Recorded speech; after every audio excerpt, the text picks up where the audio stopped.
मुख्यमंत्री से इस्तीफा मांगना गहरी कुंठा है और कुछ नहीं है, और बहुत हम लोगों के लिए लज्जास्पद है। एक महत्वपूर्ण पीठ के व्यक्ति को, एक बड़ी पहचान के व्यक्ति को इस तरह की ओछी बात नहीं करनी चाहिए। यदि योगी आदित्यनाथ अच्छे मुख्यमंत्री नहीं है महाकुंभ की व्यवस्था को लेकर के, तो नाम बताना चाहिए कौन है। और सबसे घनी आबादी वाले एक राज्य का मुख्यमंत्री दिन रात एक करके पूरी व्यवस्थाओं को लगा करके यहाँ सेवाएं दे रहा है, और आप उस पर आक्षेप कर रहे हैं, उसके प्रामाणिकता पर, उसके काम करने की शैली पर प्रश्न उठा रहे हैं। आप समाज में अराजकता फैला रहे हैं और लोगों को बरगला रहे हैं। सड़कों पर घसीट करके जब लाठियों से पीटा गया था, उस मुख्यमंत्री से इस्तीफा लिया था क्या? पाल करके निहत्थे साधुओं को दौड़ा करके मार डाला गया था, उस मुख्यमंत्री से इस्तीफा लिया था क्या? अयोध्या में निहत्थे राम भक्तों को दौड़ा दौड़ा करके गोली से भून दिया गया था, उस समय इस्तीफा लिया था क्या? योगी आदित्यनाथ से इस्तीफा चाहिए। दुर्घटनाएं संभावित होती हैं, हमको, आपको, सबको ये बात पहचाननी चाहिए। जनता एक दूसरे पर चढ़ी जा रही है, मोबाइल वीडियो पर बात करते हुए सड़कों पर चल रही है, या आतुर होकर के कूद करके नहाना चाह रही है, तो मुख्यमंत्री सबको गोद में लेकर के स्नान कराएंगे क्या? महाकुंभ के इस बीच में जब विश्व हमें देख रहा है, पूरा भारत उमड़ करके यहाँ आ रहा है, तो आप अराजकता फैला करके, लोगों को डिमोरलाइज करके, लोगों के बीच में अविश्वास भर रहे हैं। मुख्यमंत्री को इस्तीफा दे देना चाहिए। जो इस्तीफा मांग रहे हैं वो स्वयं मुख्यमंत्री बनकर ठीक कर देंगे इसको। स्वयं प्रयागराज आए, उन्होंने स्नान किया और उनकी चहक देखने लायक थी। खराब व्यवस्था होती तो वो चहक होती। जो प्रसन्नता महाकुंभ में स्नान करते हुए तीर्थराज जो प्रयाग में आई है, वो किस सरकार व्यवस्था के कारण आई है? इसी व्यवस्था के कारण आई है जिसकी आलोचना कर रहे हैं।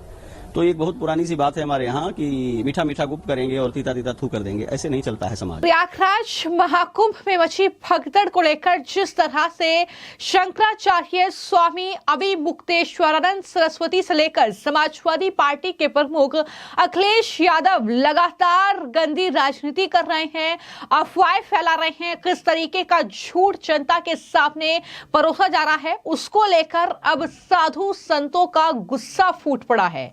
एक तरफ जहां इस हादसे को लेकर शंकराचार्य स्वामी अविमुक्तेश्वरानंद ने यह कहा है कि सीएम योगी को इस्तीफा दे देना चाहिए, अमित शाह और मोदी को सीएम योगी से इस्तीफा मांग लेना चाहिए, तो वहीं पर अखिलेश यादव ये मांग कर रहे हैं कि महाकुंभ में अब व्यवस्था देखने का जिम्मा जो है वो सेना को सौंप देना चाहिए, क्योंकि सरकार पूरी तरीके से विफल है।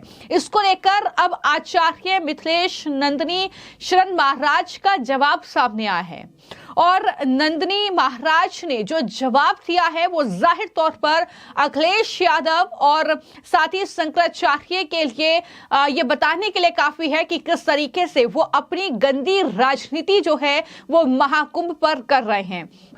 बजट से महत्वपूर्ण है, अभी भी कुंभ में लोग अपने मोबाइल पे तस्वीर लेकर के, लोग खोया पाया केंद्र को पर जाकर के, और जगह जगह लोग जा रहे हैं और अपनों को ढूंढ रहे हैं। बेटा माँ को ढूंढ रहा है, बेटा पिता को ढूंढ रहा है, कोई नानी को ढूंढ रहा है, कोई अपनी बहू को ढूंढ रहा है। ये जो स्थिति है, और उस समय तब आप बजट ला रहे हैं, कम से कम इस पे ये बात साफ करे सरकार, क्योंकि कुंभ में मुख्यमंत्री जी ने न जाने कितनी बार जाकर के डुबकी लगाई है। देश के होम मिनिस्टर गए हैं वहाँ पर, स्नान किया उन्होंने। देश के डिफेंस मिनिस्टर गए हैं, स्नान किया उन्होंने।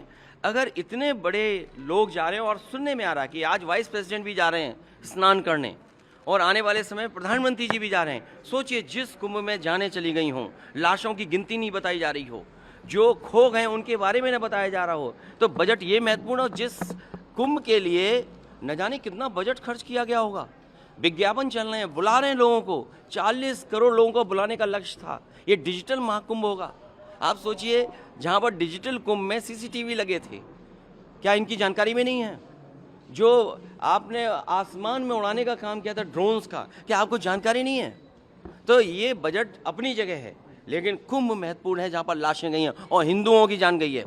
सरकार को जागना चाहिए, हिंदुओं की जान गई है, जो खो गए हैं, जिन्हें ढूंढने के लिए सरकार को कदम उठाने चाहिए। मैंने पहले भी कहा था कि सेना को दीजिए इंतज़ाम को, क्योंकि इंतज़ाम में सरकार फेल हुई है। सरकार केवल बुलाने में रही, इंतज़ाम में सरकार नहीं रही। और शाही स्नान पहली बार ऐसा हुआ, साधु संतों ने मना कर दिया कि हम शाही स्नान नहीं करेंगे। उनको छिपाने के लिए फूल वर्षा की गई, जिससे कि संत लोग जान जाएं कि किसी की जान नहीं गई है। लाशें अभी भी हैं, आइडेंटिफाई नहीं हुई हैं। सूची आपके पास भी नहीं है।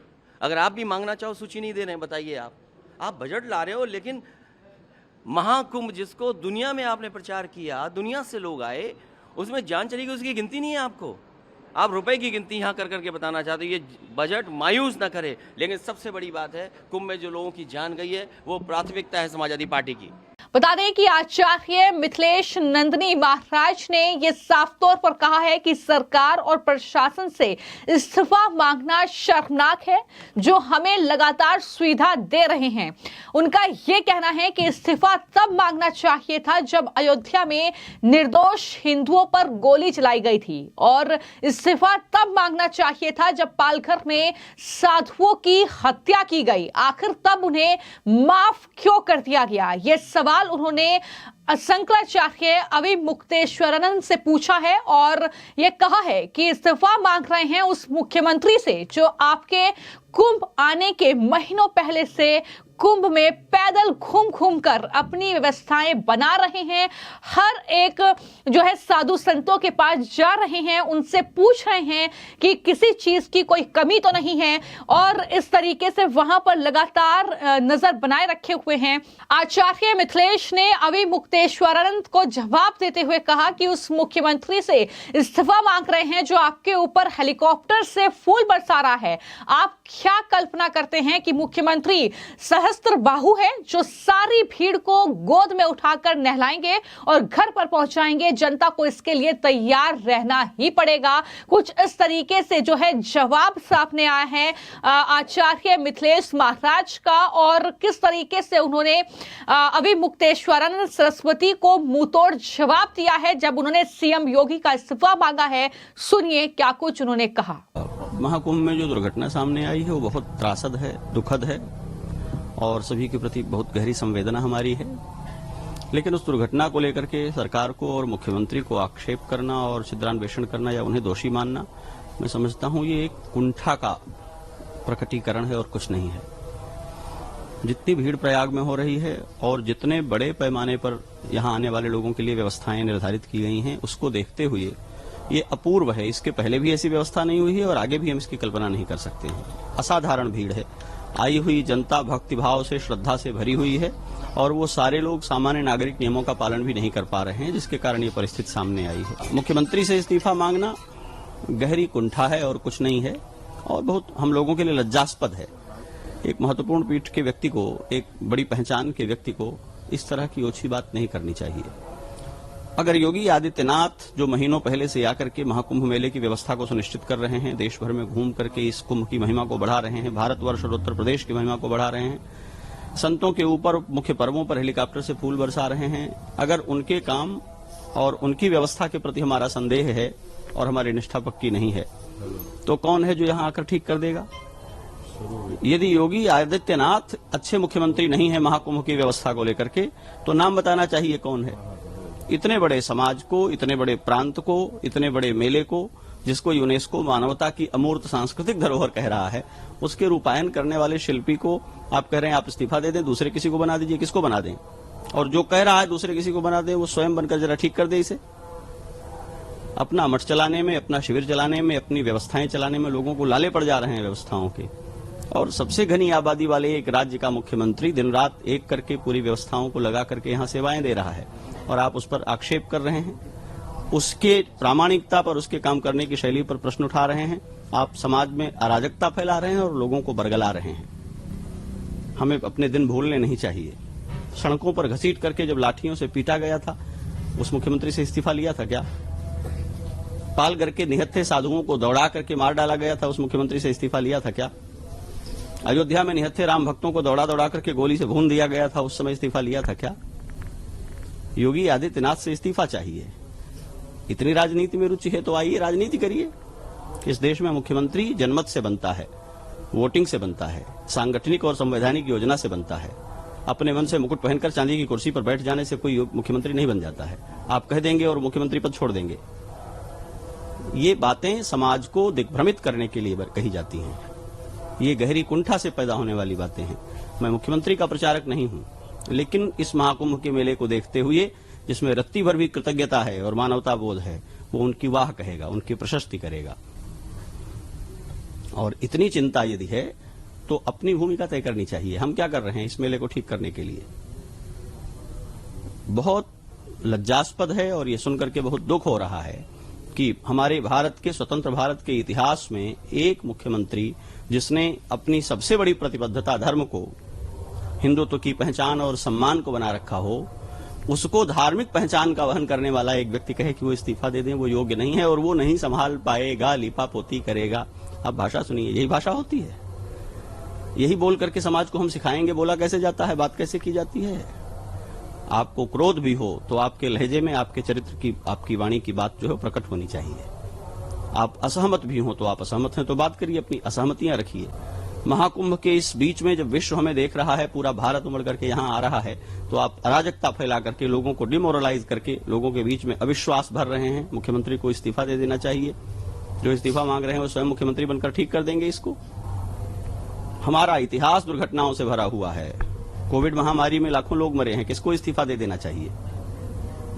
अनेक दुर्घटनाएं हमारे सामने हैं जिसमें लोगों की मृत्यु हुई है, कौन इस्तीफा दे देगा। महामारी से लोग मरते हैं, आपदाओं से लोग मरते हैं। महाकुंभ में जो लोग मरे उनके प्रति मेरी गहरी संवेदना है, लेकिन उसमें बहुत स्वाभाविक और भीड़ के द्वारा हो जाने वाली जो परिस्थितियां हैं, उन परिस्थितियों से ऐसा हुआ है। सेवा देते हुए पुलिसकर्मी मरे हैं, वहां इंस्पेक्टर की मृत्यु हुई है। पुलिस भाग गई थी, काम नहीं कर रही थी क्या। अनाउंस कर रहे हैं पुलिस ऑफिसर की आप लोग नहाइए, यह जगह खाली करिए।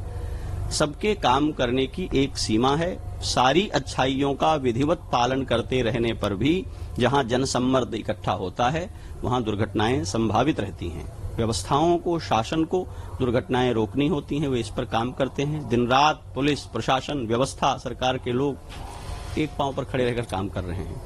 हम सारी व्यवस्थाओं को निरस्त कर देंगे तो फिर हमारे भीतर ही इतना सिद्धिबल होना चाहिए कि मरे हुए लोगों को जीवन दान कर दें, वापस मंत्र पढ़ करके फूंक दें, या कोई ऐसा हम स्तंभन कर दें, ऐसी कोई व्यवस्था कर दें कि भीड़ उन्माद से एक दूसरे पर गिरेगी नहीं। आप मेला चल करके आ रहे हैं, कौन सी व्यवस्था लागू कर दी जाएगी। जिसकी गाड़ी रोक दी जाती है वो व्यवस्था की शिकायत करता है, जिसकी गाड़ी पास हो जाती है वो व्यवस्था की तारीफ करता है, और उसकी गाड़ी के लिए जिन पैदल चलते लोगों को सड़क से भागना पड़ता है फिर वो व्यवस्था को गाली देते हैं। जिस भीड़ में, जिस मेले में पैदल बच्चों को पीठ पर लादे, गठरी सिर पर लादे हुए आबाल वृद्ध स्त्री पुरुष चल रहे हैं और सड़क पर चलने की जगह नहीं मिल रही है, उसी भीड़ में चलने के लिए माननीय लोगों को पास जारी किए गए हैं और गाड़ी मोटर लेकर के घूम रहे हैं और कह रहे हैं मुख्यमंत्री को इस्तीफा दे देना चाहिए। ये अशोभनीय बात है और किसी धर्माचार्य के मुंह से बिल्कुल शोभनीय नहीं है। मुख्यमंत्री जो कुछ कर रहे हैं वो असाधारण है, उसकी जितनी प्रशंसा की जाए वो कम है। वो रोए हैं कैमरे के सामने, उन्होंने अपना दुख व्यक्त किया है, इससे ज्यादा कोई क्या कर सकता है। सरकार वो सब कर रही है जो करना चाहिए। दुर्घटना दुखद है, नहीं दोहराए, सबका जीवन सुरक्षित हो, इस बात की मंगल कामना। आचार्य मिथिलेश नंदिनी शरण, सिद्धपीठ श्री हनुमान निवास, अयोध्या। तो प्रयागराज महाकुंभ में मोहिनी अमावस्या पर जो भगदड़ हुई और जिस तरीके से पूरी स्थिति को प्रशासन ने कंट्रोल किया और तमाम चीजें सुचारू रूप से वहां पर चल रही हैं, बावजूद इसके, चाहे वो शंकराचार्य स्वामी अविमुक्तेश्वरानंद हो, चाहे वो समाजवादी पार्टी के प्रमुख अखिलेश यादव हो, तमाम समाजवादी पार्टी के नेता जिस तरह की सियासत इस महाकुंभ पर कर रहे हैं और अखिलेश यादव पर भी मिथिलेश महाराज भड़के हैं। उन्होंने कहा कि अखिलेश यादव वही हैं जो हाल ही में महाकुंभ आए थे और उन्होंने हंसते खेलते हुए संगम में डुबकी लगाई थी और अब जाकर वो इस तरीके का झूठ फैला रहे हैं, जनता को बरगला रहे हैं, जनता तक झूठी खबरें फैला रहे हैं। आपके राज्य में जब महाकुंभ का आयोजन किया गया था तो उसमें क्या हुआ था हम भली भांति जानते हैं। ये तमाम बातें जो हैं वो जवाब के तौर पर अब मिथिलेश नंदिनी शरण महाराज की तरफ से कही गई है। अखिलेश यादव को जवाब दिया गया है, सुनिए उन्होंने क्या कुछ कहा है। घटना दुखद है। राजनीति करने वाले लोगों को राजनीति करनी चाहिए, अखिलेश यादव जी हो या कोई और हो, राजनीति करने के लिए ही खड़े हुए हैं। वह राजनीति भद्दी राजनीति नहीं होनी चाहिए, स्तरहीन राजनीति नहीं होनी चाहिए। लाखों करोड़ों भारतीय सनातन धर्मी श्रद्धालुओं की आस्था का केंद्र जो महाकुंभ है, इस महाकुंभ का तिरस्कार, इसकी व्यवस्थाओं का तिरस्कार, सरकार और मुख्यमंत्री पर आरोप, वे भी सरकार में रहे हैं, उनके समय में भी कुंभ हुआ है, उसका क्या इतिहास है। ये बहुत दुखद है कि महाकुंभ में अवांछित प्रसंग सामने आए हैं, लोगों की जान गई और उन्हें पीड़ा हुई।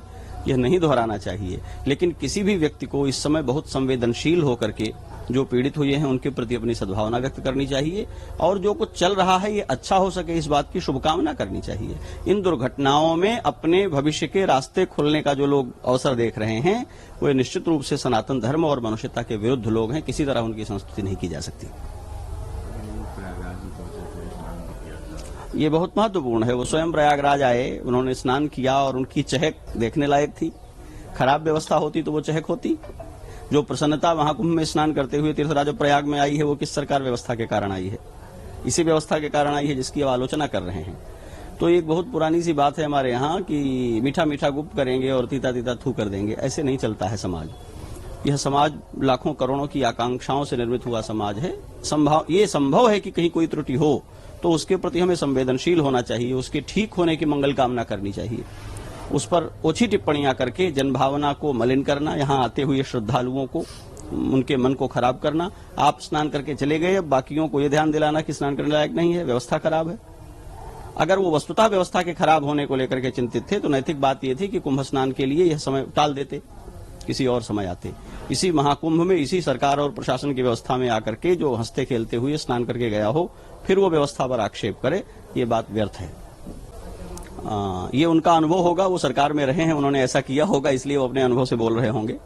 ये सरकार जो कोविड काल से लगातार जरूरतमंद लोगों को भोजन बांट रही है, खोज करके पीड़ितों को उनकी पीड़ाएं दूर करने का समाधान दे रही है, उसके बारे में ये सोचना ये इस सरकार का चरित्र तो नहीं है।